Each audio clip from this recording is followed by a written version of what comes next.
Hello, friends of Golf Course Quality Fertilizer. Well, this is a good video here. This one's talking about diseases. And this year has been just crazy with diseases. I've seen dollar spot this year more than I've seen in a long time. Lots of pythium too as well. I mean, we even had pythium about a week ago blowing up in our yard a little bit. It's just been a crazy year for diseases. And so I decided to come up with this video that's going to talk about how to put a solution and fix all these disease issues. And it's kind of nice that we're having a year like this. It kind of puts us in check and see what we do need in our lawn and what we need to add or subtract or be better managers of.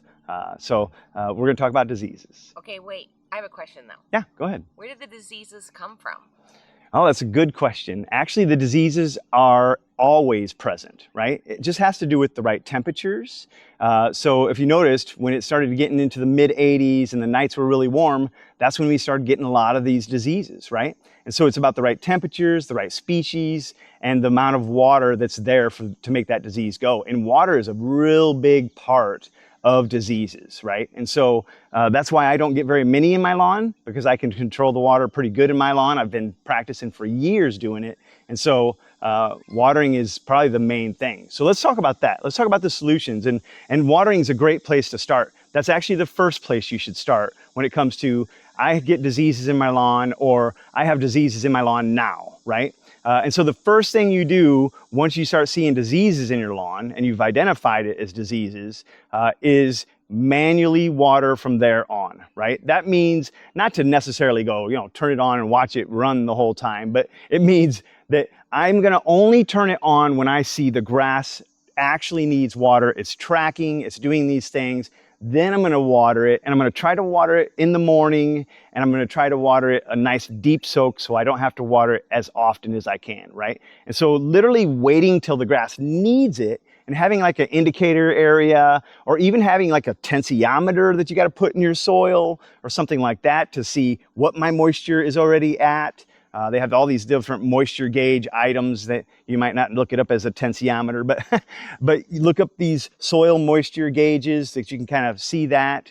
Clay soils are really tough to deal with watering, and that's going to be a situation. There are situations where we just can't avoid diseases. There's areas where, like if we're pulling out of a pond or a stream or a lake or a river, we're pulling warm water sources up, not using the well water, which is 50 some degrees, which can cool the soils. We're actually warming the soils. And even when we're watering at night, we're watering with this 70, 80 degree water, and it's going to just make this huge incubator for these diseases. And it's going to make it really tough for certain grasses to act right as well. And so we might have to add in something like a wetting agent in these cases, right?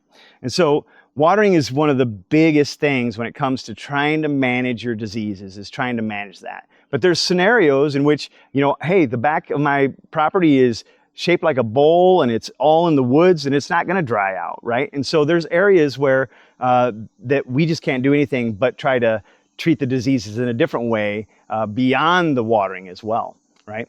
And so the second thing we should try to do, and it depends on which diseases we're getting, but mostly dollar spot, we're going to work with our fertilizer program. That's the next thing you can change to try to help prevent future outbreaks of diseases, right? So this year we've had diseases. You can do a few things to try to correct it. You can add a fertilizer in, but let's think about what we can do for next year to try to prevent the diseases in the first place. So if you're only on a 4-step program, then you might have to bump up to a 5-step program. If you're on a 5-step program and you're still getting diseases, you might have to go to a 6. Now, after you've gone to the 6th, I don't think you can go any farther, right? I mean, you can, but you should actually, instead of doing more than 6, you should do more amounts each application. And that's another thing we can manipulate as well. So say we're only putting a bag of fertilizer down per application. We can get away with a bag and a half of fertilizer per application.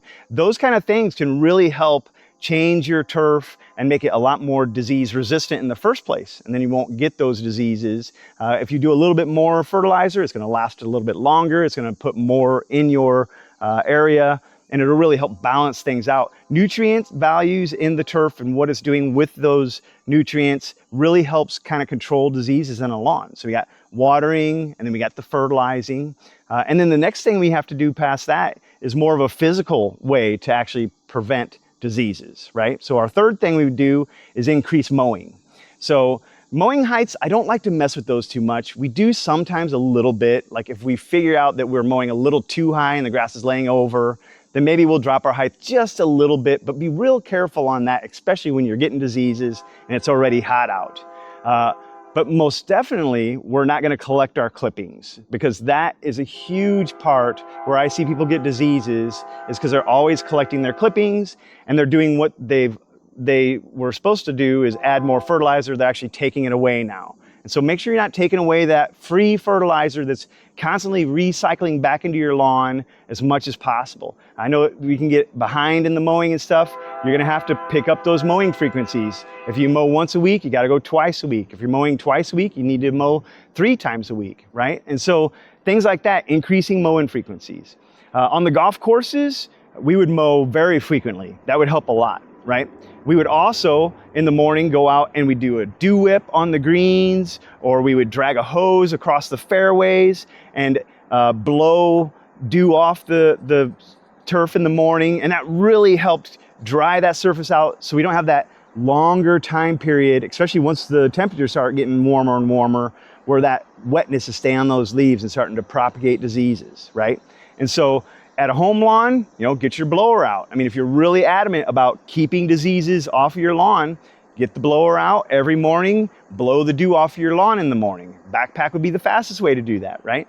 So there's several things you can do, and the more that you want to try to protect against something, the more commitment of time. I would spend 60 to 80 hours a week at the golf course, didn't I, Rachel? Yes. And I would watch the watering, all that. I wasn't one of these guys who just watered every day just to get by so I can get home at 3 o'clock. I stayed and watered it properly because I was able to save lots of money fungicide-wise, lots of money with electricity running the water, because I'm running it exactly when it needs it, not over. And so there's a lot of, we drag hoses, dew whip greens, we did all kinds of things, and we did wetting agents as well. And wetting agents, a very neat little thing. I know I talked a little bit about that, but when we'd spray these greens with wetting agents, it would actually keep the dew off those greens for like 2 or 3 days after we sprayed them, and then that would be less wet turf surface, less diseases, right? And so you can do the same thing in your home lawn too. If you have that wetting agent, that hot spot saver or something like that, you can get out there in the summertime and kind of spray these areas that look like there's some disease starting to pop up in it, and the water will start functioning better and pulling down into the soil rather than sitting at the surface, and really help those areas stay a little drier as far as surface wise, and utilize that water better. And you can go longer without watering too, and that can really help you with diseases as well. So that physical part and using those moisture managers, making sure your fertilizers are up, and watching your watering. If you get all those things starting to sink into perfectness, it's going to get a lot easier, right? And so it's just about timing and when you're doing stuff. A good example is that when I went to Spring Meadow Farm, I was the superintendent there for 6 years. The first 3 years, the golf course needed a lot of help getting in the right direction, the right kind of fertilizer. The last 3 years there, before the bank took it from the owners, I had 0 diseases on greens, tees, and fairways. And that, we're talking dollar spot on bent grass, right? That was a huge overtaking, but I had half rates of fungicides on those, but I did all these other things just right, and ended up with beautiful turf, right? So it's all about doing things just right, and not just setting that time on that dial, the water dial, and letting that thing just go, right? So was there other things there? Yeah. So what about, could I add a soil amendment? Yeah. Actually, this year we've seen a lot of that, right? Where we've been using these new soil amendments, carbons mainly, right? In order to help fix that soil a little bit and make it be able to utilize nutrients better. So it's kind of going back to helping with that stuff. And actually, I've seen a couple of lawns that put this down, not necessarily in the heat of when they already had the diseases, but if they got it before the diseases and put it down, I've seen a lot more suppression of that disease, because now the fertilizer was being utilized better, the water was being utilized better. And what's neat about those new carbon products is they're filling that environment with positive nutrients and organisms, and it crowds out the bad ones. And so, yeah, those soil amendments is definitely another thing. If you just have some lime looking turf and it's just really struggling, using those soil amendments, the Carbon Pro in our case is what we've been using lately, is really another thing to do. What I do like about that one too is it's permanent. So you just do it once. I'm sure we can go and do it more, right? But if you do a certain level of it, it should start to really fix that soil and it'll just get better and better and better from each year. You don't have to keep repeating something every year like using all these other products and things. So now there is a scenario where with all these things lined up perfectly, and we talked about it a little bit, where you still get diseases. Well, then we have to go to the fungicide. That's what we have to do in those cases.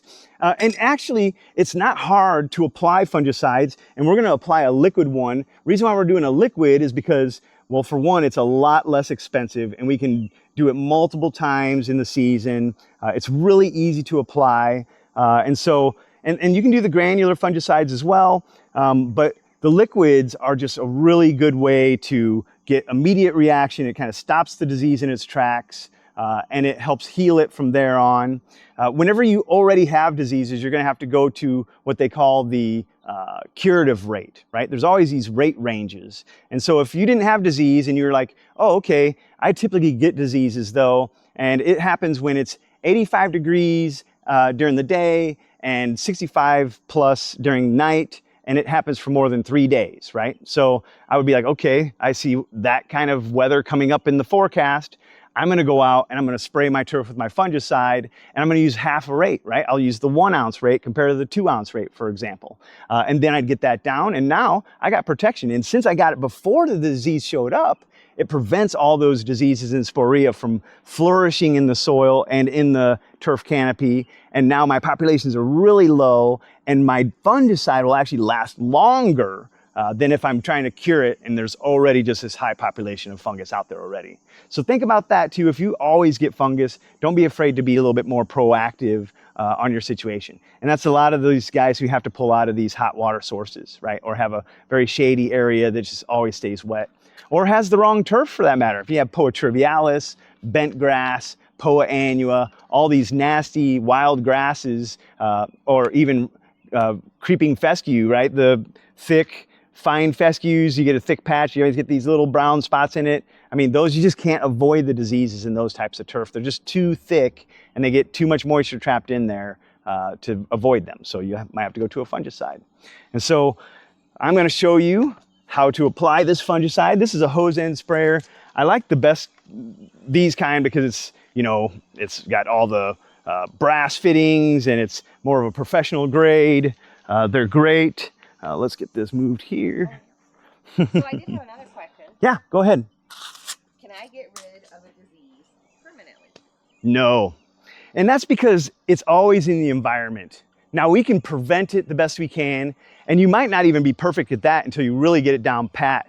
But it is everywhere. Your neighbors aren't giving you diseases. It's in your soil. It's about how things happen in your soil. And it's always living in the environment. So there's nothing we can do to get rid of it permanently. Okay. Yeah. Just like certain grasses and things like that. It's always available. There's birds flinging around and all that stuff. So there's no way you can get that. So, all right. This is just like painting the grass. It doesn't have to be perfect. That's kind of nice about it. You can't hurt anything with a fungicide, right? Notice that I don't have a bunch of gear on myself to protect against something scary, because fungicides are a lot less dangerous than anything else, which is sweet. I try to stay downwind though. You know, I don't want it still on me. I'm not a goofball. I'm not gonna play with it, but, but yeah, yep. And you know, it's kind of nice. You don't have to have it perfect. You just want to make sure you try to get it everywhere, right? Get a nice even coat down. This stuff goes really far. The one that we sell, actually you probably have it for multiple seasons if you needed to have a fungicide. And using one of these little guys to apply it, it's real easy and quick. I always like to work backwards. It doesn't matter if it's rains or anything. This is systemic. And it is can do it by contact as well. And so I like to spray it on, let it dry a little bit. Then I don't care if it's the next day, if it waters or whatever. I'm spraying this when the disease pressure is here. I'm not trying to find a dry, perfect day or anything like that. I'm just getting it on so I can keep my fungus away.